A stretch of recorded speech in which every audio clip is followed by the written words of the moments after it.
അല്ല ദിലീപേട്ട ഇത്രയൊക്കെ പറയുമ്പോൾ ഒരു വിഷമിച്ച് നമ്മൾ ഇരിക്കുന്ന ഒരു സമയത്ത് ഇപ്പൊ ഞാൻ ഭയങ്കര സ്ട്രെസ് ഈറ്റിംഗ് ഉള്ള ആൾക്കാരാണ്. We use to tend to eat a lot of chocolate. അപ്പൊ പുട്ട് കഴിക്കുന്നതിലൂടെ ദിലീപേട്ട എന്തെങ്കിലും ഒരു മനസ്സുഖം കിട്ടും, അങ്ങനെ എന്തെങ്കിലും പരിപാടി? പുട്ട് ശരിക്കും പറഞ്ഞാൽ നമ്മള് ആർക്കും ഒരു കേടുണ്ടാക്കുന്ന ഒരു ഭക്ഷണമല്ലല്ലോ, സ്റ്റീമിൽ ഉണ്ടാക്കുന്നതല്ലേ, ആവിയിൽ ഉണ്ടാക്കുന്ന ഭക്ഷണമാണ്, ഒരു കേടുമില്ല. അത് പ്രത്യേകിച്ച് ബ്രേക്ക്ഫാസ്റ്റ് ആയിട്ടും ചില ആൾക്കാർ ഏത് സമയത്തും പുട്ട് കഴിക്കുന്ന ആൾക്കാരുണ്ട്. ഉച്ചയ്ക്ക് പുട്ടും മീൻകറിയും ചിക്കൻ കറിയൊക്കെ കഴിക്കുന്ന ആൾക്കാരുണ്ട്, പുട്ടും മട്ടൻ എന്നൊക്കെ പറഞ്ഞിട്ട്. ശരിക്കും ഞാനും ആദർശൊക്കെ കൂടി പണ്ട് മിമിക്രിക്ക് പോണ സമയത്ത് ഞങ്ങൾ കഴിച്ചിരുന്ന ഭക്ഷണമാണ് പുട്ടും മട്ടനൊക്കെ കഴിക്കുന്നത് രാത്രി. അത് ഭയങ്കര സ്വാദാണ്.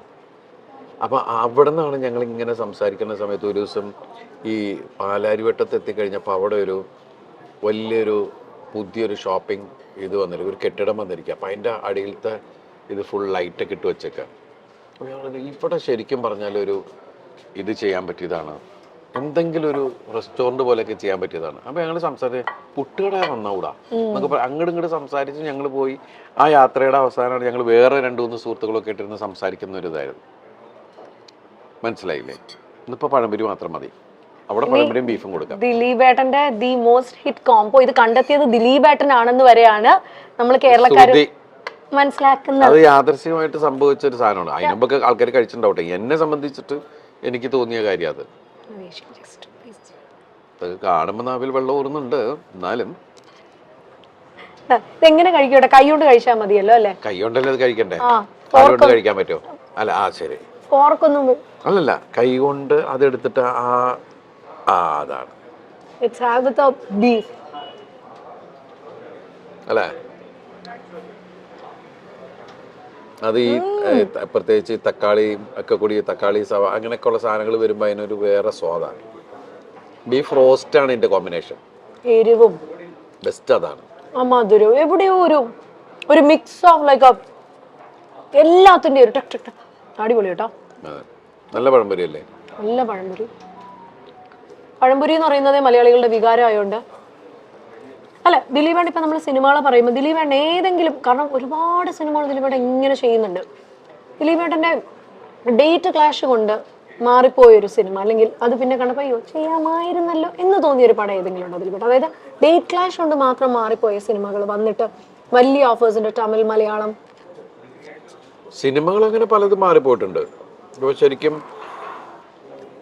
എനിക്ക് തോന്നുന്നത് ഈ വാർദ്ധപുരാണം എന്ന് പറഞ്ഞ സിനിമയിൽ എനിക്ക് എൻ്റെ പേരടക്കമുള്ള കാർഡാണ് എനിക്ക് ആദ്യമായിട്ട് സിനിമയിൽ സേനേട്ടൻ്റെ പടം, രാജസേനൻ സേനൻ്റെ പടത്തിൽ ആദ്യം എനിക്ക് കിട്ടുന്ന വാർദ്ധപുരാണം എന്ന സിനിമയിൽ.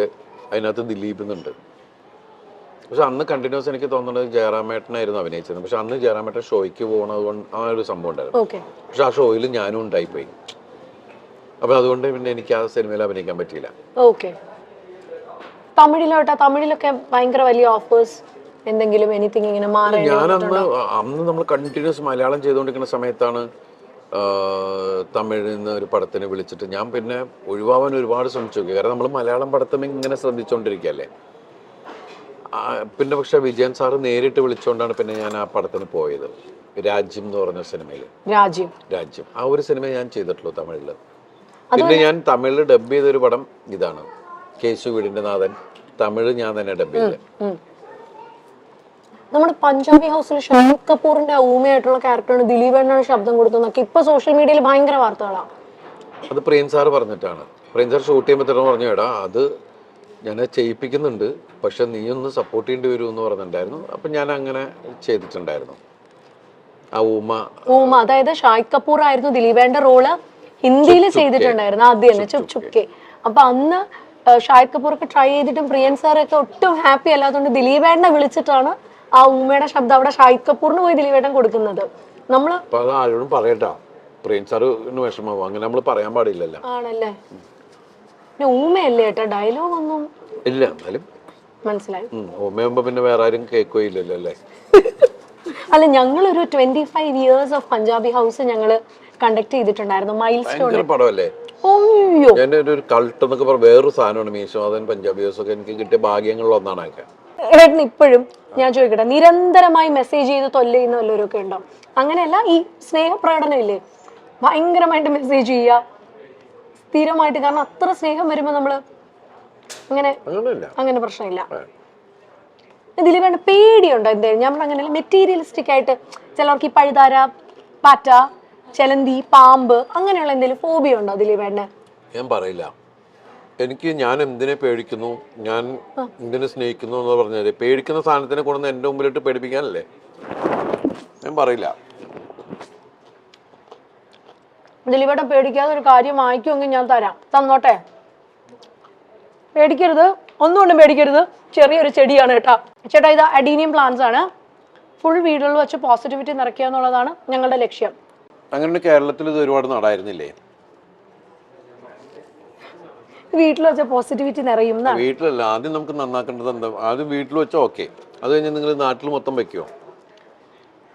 വയ്ക്കുവാനാ വയ്ക്കാൻ അവർ റെഡിയാണെന്ന് കേട്ടാ അഡീനിയം പ്ലാന്റ്സ്. എന്നാ പിന്നെ നല്ല കാര്യം. ഇതിങ്ങനെ നെഗറ്റിവിറ്റി മുഴുവൻ മാറ്റി എല്ലായിടത്തും പോസിറ്റീവ് എനർജി കൊടുത്താൽ വളരെ നല്ല കാര്യം. അതാണ് കുറച്ചുകൂടെ എല്ലാവരും പോസിറ്റീവ് ആയിട്ട്. ഇത് കൊണ്ട് നടേണ്ടത് സോഷ്യൽ മീഡിയയിലാ. ഞാൻ എന്നോട് തെറി പറഞ്ഞല്ല കേട്ടോ. ഞാൻ ഈ പോസിറ്റീവ് കൂടുതലുള്ളതുകൊണ്ട് കൊണ്ട് വെക്കാൻ പറ്റിയ സ്ഥലമാണ്. അല്ലാണ്ട് നമ്മൾ സംസാരിക്കുമ്പോൾ ശ്രദ്ധിച്ച് സംസാരിക്കണം. എന്നെയൊക്കെ ഏറിലാണ് ഞാനൊക്കെ, കാരണം ഇവരെവിടെ കട്ട് ചെയ്യുന്ന നമുക്കറിയില്ല. സോഷ്യൽ മീഡിയ എന്ന് പറയുന്നതിൽ നമ്മളൊക്കെ ഭാഗം തന്നെയല്ലേ?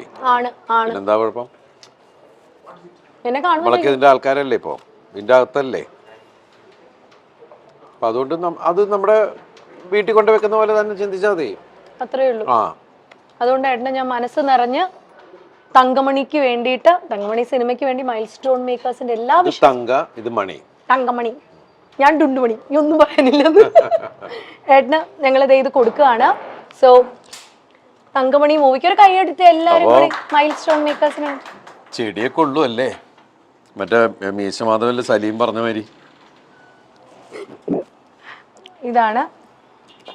സോ ഞങ്ങൾ ആദ്യം പറഞ്ഞ പോലെ തന്നെ ദേ പുട്ടിലെത്തി. ഞങ്ങൾ ഫലൂഡ കഴിച്ചാണ്. ഫലൂഡ വരെ 5 ഒരു വലിയ മെയിൻ കോഴ്സ് ഞങ്ങൾ കഴിച്ചു തീർത്തു അല്ലേ? അയ്യോ സീരിയസ്ലി കേട്ടോ. പിന്നെ ദിലീപേട്ടനായിട്ടിരുന്ന് ഇങ്ങനെ നമ്മൾ എന്തൊരു കോഫി ഷോപ്പിലൊക്കെ ഇരുന്ന് ഞാൻ എൻ്റെ പഴയ ബോയ് ഫ്രണ്ടുമായിട്ട് സംസാരിക്കുന്ന പോലെ സംസാരിച്ചോണ്ടിരുന്നില്ല. അങ്ങനെയല്ല ഞാൻ അങ്ങനെ അറിഞ്ഞില്ല. എന്നാ പിന്നെ ഞാനത് ശരിക്കും സംസാരിച്ചല്ലോ. അല്ല, നമ്മൾ വളരെ കാഷ്വൽ ആയിട്ടിരുന്ന് അങ്ങനെ ഇരുന്ന് സംസാരിച്ചു. ഈ പറഞ്ഞ കുറെ വിശേഷങ്ങൾ കേട്ടു. പിന്നെ എല്ലാരും ഈ പറഞ്ഞ ആഗ്രഹിക്കാൻ ദിലീപേട്ടന്റെ ഒരു പടം കാണാൻ വേണ്ടി ഒരുപാട് പേര് ഇങ്ങനെ തിയേറ്റേഴ്സിൽ കാണാൻ വേണ്ടി വെയിറ്റിംഗ് ആണ്. അപ്പോ തങ്കമണി മാർച്ച് 7 വന്നിരിക്കും കേട്ടോ. അയ്യോ ഞാന് ഫസ്റ്റ് ഡേ ഫസ്റ്റ് ഷോ കണ്ട ആളാ ഞാനെല്ലാം. വോയിസ് ഓഫ് സത്യ, ബാന്ദ്ര, എല്ലാം എവറിത്തിങ്. തങ്കമണി മാർച്ച് 7 വരുന്നുണ്ട്. അപ്പോൾ നമ്മളെല്ലാവരും മൈൽ സ്റ്റോണിന്റെ ഭാഗത്ത് നിന്ന് ഒരു വലിയ താങ്ക്സ് അറിയിക്കുകയാണ്. തങ്കമണിക്ക് എല്ലാ വിശ്വാസം അറിയിക്കുന്നു. തങ്കമണി ഒരിക്കൽ കൂടി പറയുന്നു, മാർച്ച് 7 1986 നടന്ന ഒരു റിയൽ ഇൻസിഡന്റിനെ ബേസ് ചെയ്തുകൊണ്ടാണ് മലയാളത്തിൽ ഏറ്റവും വെഴ്സറ്റൈൽ ആയിട്ടുള്ള കാസ്റ്റ് ആൻഡ് ക്രൂ തങ്കമണിക്ക് വേണ്ടി അണിനിരക്കാൻ പോകുന്നത്. അപ്പൊ എന്താണേലും നമ്മുടെ ജനപ്രിയ നായകന് ദിലീപേട്ടന് വലിയ നന്ദി അറിയിക്കുന്നു. Thanks a lot.